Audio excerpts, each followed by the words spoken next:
Vamos falar sobre a rivalidade e a inveja feminina? Eu me chamo Aline Muxfeld, eu sou psicanalista e sexóloga e hoje eu queria trazer esse assunto para vocês porque, muito embora a inveja e a rivalidade sejam considerados afetos negativos e indesejáveis, eles também cumprem o seu papel. Bom, para começar, é preciso dizer que todos nós nascemos incapazes, impotentes e totalmente dependentes daqueles que nos cuidam. Então, crescer exige de nós um trabalho que não é só físico, mas é psíquico e emocional. Conforme a gente vai se desenvolvendo, nós vamos sendo então seduzidos pelo desejo de ter aquilo que os outros têm e que nós achamos que nós não temos. Então nós vamos fantasiando e odiando tudo que parece bom que o outro tem e que para nós foi barrado. Essa é a inveja. Então a inveja serve inicialmente como um impulso para o crescimento, para a conquista daquilo que nós não temos e também para despertar o olhar sobre o outro, sobre as diferenças. No entanto, a inveja pode se tornar desmedida e pode virar também um ressentimento, quando aquilo que se alcança ou é muito frustrante ou não se parece em nada com o que foi idealizado. Então, em certa medida, a inveja vai ser um motor de crescimento, né? Ela vai despertar aí uma rivalidade que, em certa dose, é de alguma maneira saudável. Mas o que acontece é que, nos casos, por exemplo, onde a criança não está preparada para lidar com esses afetos que ela recebe do outro, por exemplo, nos casos onde são os pais ou os adultos que vão competir com a criança, que vão rivalizar com a criança, isso pode vir de uma maneira muito atravessada e muito excessiva, e aí criando algum tipo de marca traumática, né? Porque a gente está falando de um adulto que tem uma grande dissimetria de poder em relação a uma criança, então é uma comparação impossível. Mas de forma muito inconsciente, tá? Nem tem pais que fazem isso sem nem perceber, né? Mas isso porque na história deles isso também pode ter sido mal resolvido. Também vai acontecer muitas vezes em casos onde só existe a inveja e a rivalidade e a competição e não há afetos para contrapor, para contrabalançar isso, não há afetos de pertencimento, afetos de ternura, de reconhecimento, né? Só a inveja, só a rivalidade, só a competição. Então, acaba se criando uma dinâmica afetiva. Então, vai acontecer que na infância de uma mulher ela vai ser constantemente comparada fisicamente, emocionalmente, psicologicamente, né, em todo o seu comportamento com outras mulheres. Ela vai ser constantemente bombardeada por esse tipo de comentário que vem tanto da mãe, das irmãs, das tias, de todo mundo que está perto e que às vezes quer o bem da criança, mas que não sabe que causa às vezes um grande problema para ela. Porque assim, quando uma mulher vai sendo comparada com a outra desde pequena, o que vai se instaurando, então, às vezes é uma inimizade e uma dificuldade de confiar e de criar laços afetivos seguros com outras mulheres. Já começa aí.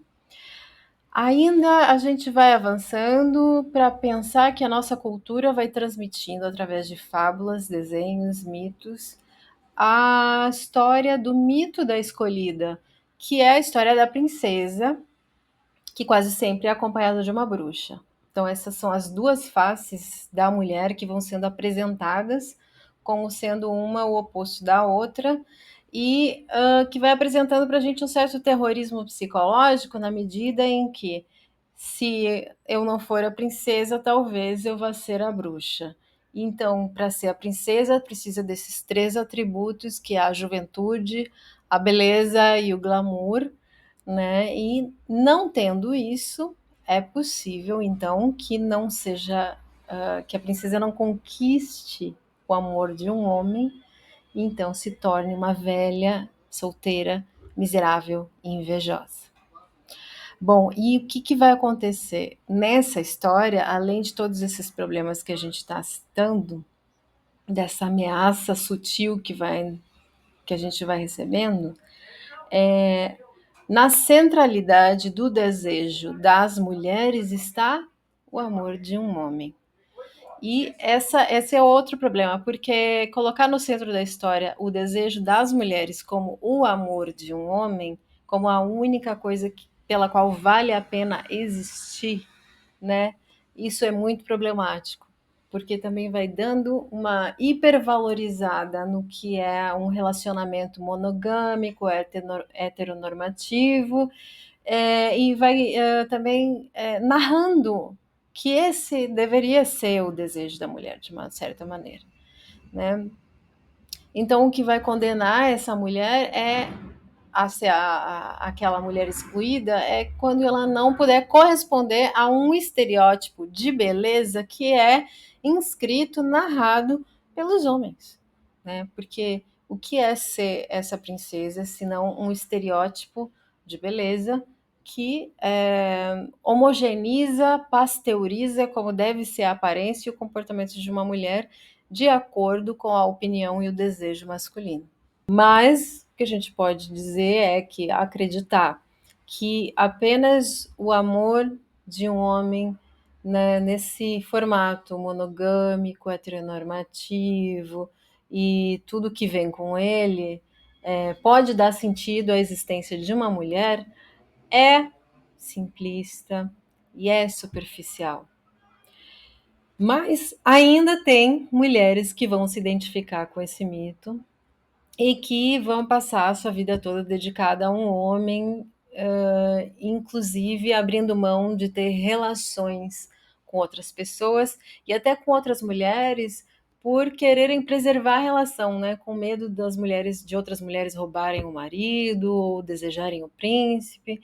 Então elas vão se encastelando, essas princesas aí vão se encastelando e vão perdendo as suas redes de apoio, vão perdendo, às vezes, a capacidade de descobrir como se tornar mais autônoma, como conseguir fazer as coisas mais, de certa forma, validadas por si mesmo, né? Essas são mulheres que às vezes vão ficar muito infantilizadas, muito presas nesse lugar onde elas têm que ser protegidas e salvas por um homem. E infelizmente isso vai ter uma série de consequências na vida dessas mulheres.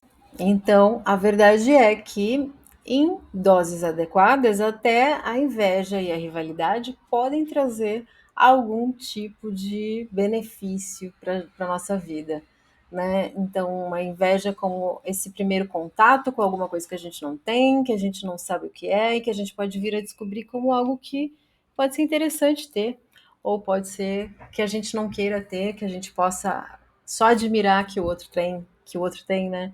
E a rivalidade como esse jogo que a gente vai fazendo com o outro, mas que na verdade é com a gente mesmo, onde a gente vai descobrindo novas capacidades e também se a gente vai ultrapassando limites que antes a gente não conseguia, né? Então são afetos interessantes desde que eles possam ser integrados. E o problema é que muitas vezes nas mulheres eles ficam entalados, fixados em relações às vezes muito competitivas que dificultam a criação de laços sociais saudáveis.